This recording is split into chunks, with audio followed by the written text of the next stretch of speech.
Ready. அனைவருக்கும் வணக்கம். என் பெயர் மாலட்சுமி.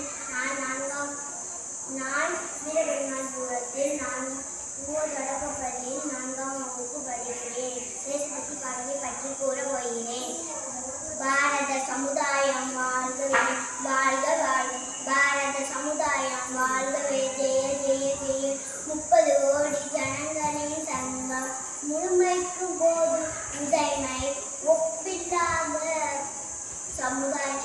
பாரத சமுதாயம் வாழ்கவே, வாழ்க வாழ்க. பாரத சமுதாயம் வாழ்கவே, ஜெய ஜெய ஜெய.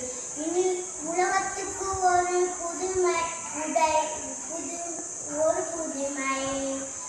பாரத சமுதாயம் வாழ்கவே, வாழ்க வாழ்க. பாரத சமுதாயம் ஜெய ஜெய ஜெய. இனியொருவனுக்கு உணவில்லை, இனியொருவனுக்கு விதி